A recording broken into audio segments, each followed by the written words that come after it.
So hello, I thought I'd just do a quick video now of the new Android interface I've installed in the Golf MK7. This is a composition media interface with the 5.8 inch touchscreen. No navigation is standard. So as we can see, it's just the standard DAB radio at the moment, still with Bluetooth.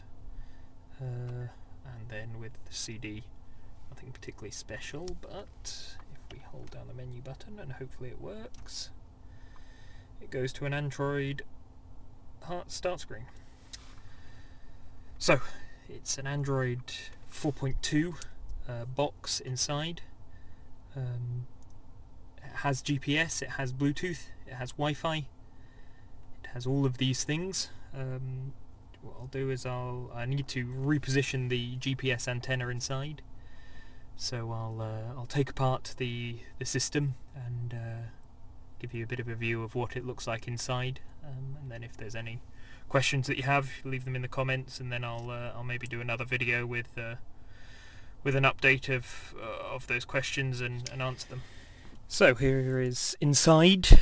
Once you pull everything out of the or from behind the screen, you start off by taking off the trim that goes around the sort of heating controls, and then you can lift up this panel. Now you can take it all the way off.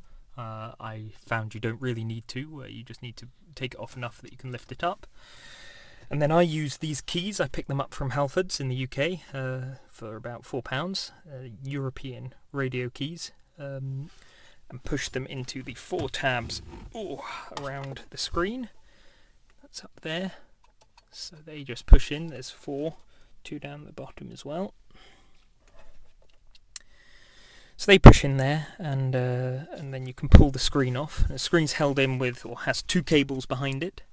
This sort of CAN bus cable here, and then the LVDS cable down here, which well, I don't really know what either of them do. I believe the LVDS is more the display and the touch, CAN bus the radio and such, and they plug into the car Android video integration.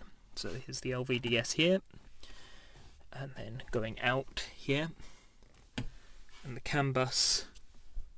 Can't remember where the CAN bus goes now. Here it is, power CAN bus. And you get all the cables in the kit. It's a T-lead for the CAN bus system, so you're basically splitting off halfway along. Here we are, to come into this box. It's a bit of a mess of cables, not a pretty thing, but once it's all installed behind the dashboard, you don't see it.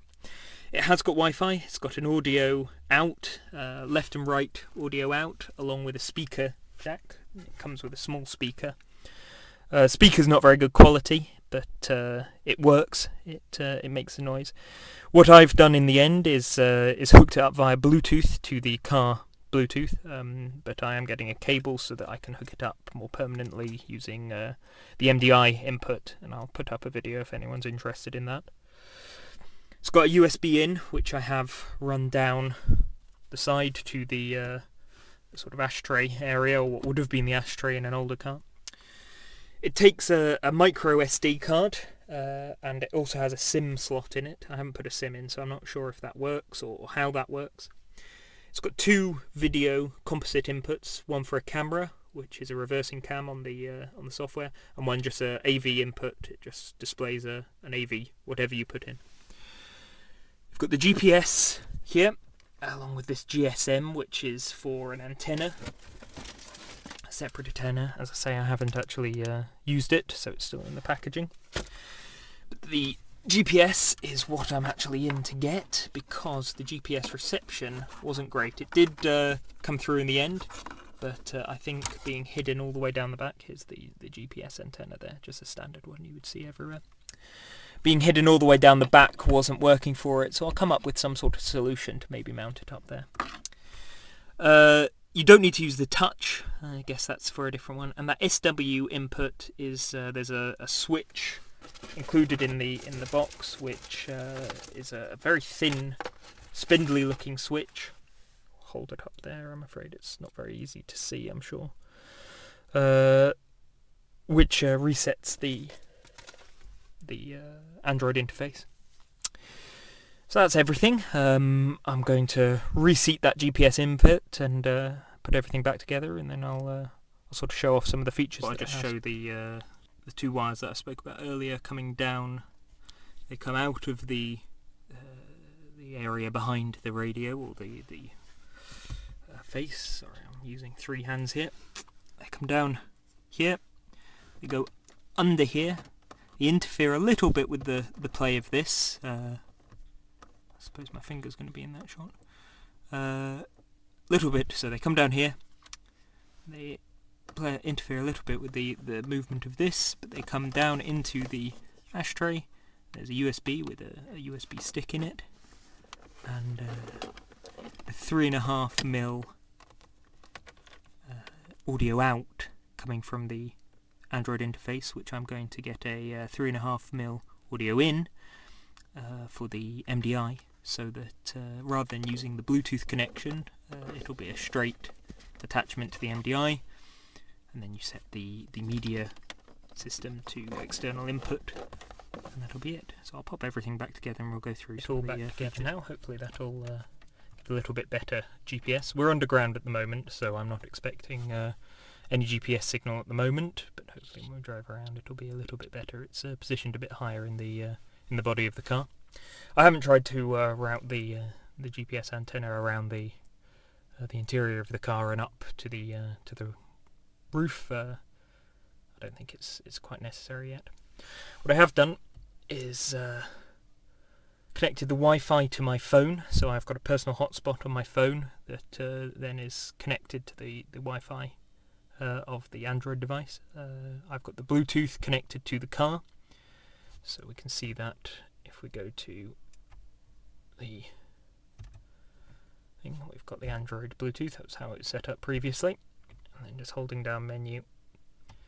Sometimes it is a little bit tricky. Of course, now it's on camera. It's going to be extremely tricky, but there we are. We're there. So in the settings, you've got that loudspeaker. You can turn that on and off if you'd like it on. It seems to be that if the Bluetooth's on, the loudspeaker doesn't turn on anyway. And I'm not sure what will happen when I connect it up via those audio leads I spoke about earlier. All your usual Android settings here. Just go into the About system. I don't really know. Anyway, there we are. Android 4.1.2, so not the newest Android, but good enough to run any app that you're going to throw at it.